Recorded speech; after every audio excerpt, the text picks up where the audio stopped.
Hey, how's it going? Sonny Chris here, home financing specialist. Welcome to another episode of Housingwire Wednesdays. And it's been a minute since I posted a recent article, but I found an article that is near and dear to my heart because it deals with, or it has to do with the generation I'm a part of, millennials.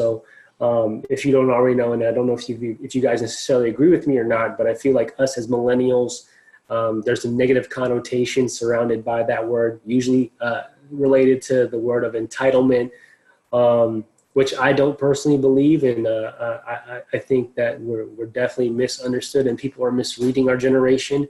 But with that being said, let's just hop right into the article here. So let me share you my screen. So once again, this is a Housing Wire article published August 9th, 2019. So the beginning of this month. The main subject headline reads, America's debt-burdened millennials are delaying home ownership by 7 years. 48% of undergraduates are putting off buying a home because of loans. And I'm going to read a little bit of the article just to give a little context before I head off into my rant. So America's young adults are sitting on at least 1.5 trillion worth of student loan debt. With such an outstanding balance, it's no surprise that many are struggling to become first-time home buyers.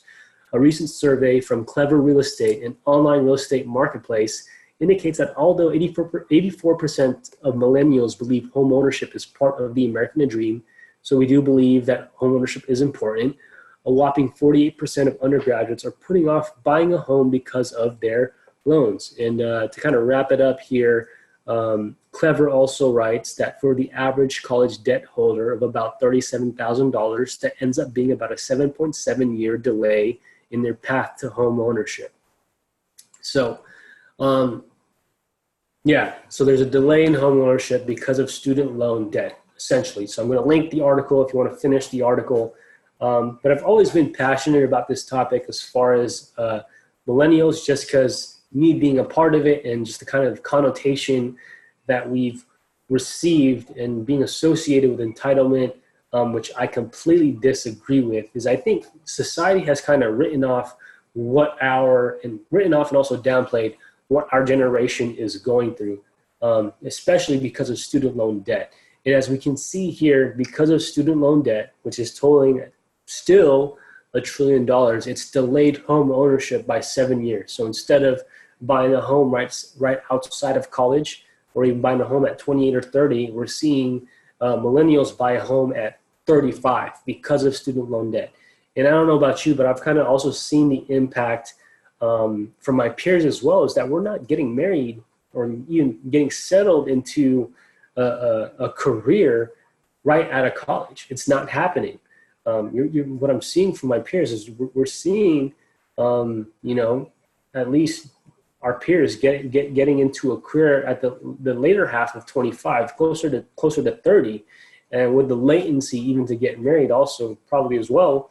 And I don't have any scientific data or any data at all to back this up, but also, getting married at 30, we're probably also seeing millennials have kids at a later age, so within their 30s. So in my opinion, I think society doesn't know what we're going through.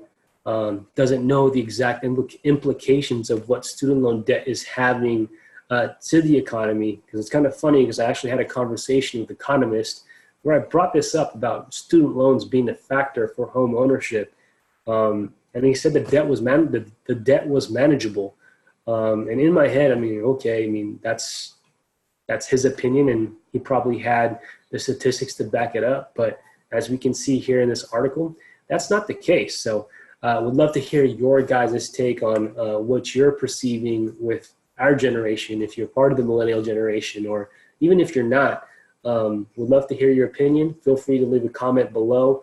I'll link the article to my post, and hope you guys found some type of value to this video. And hopefully, if you have any questions about buying or refinancing right now, because now is a pretty good time, feel free to reach out to me. I'll leave my contact information in the post. And thank you guys for paying attention to another episode of Housing Wire Wednesdays. Take care.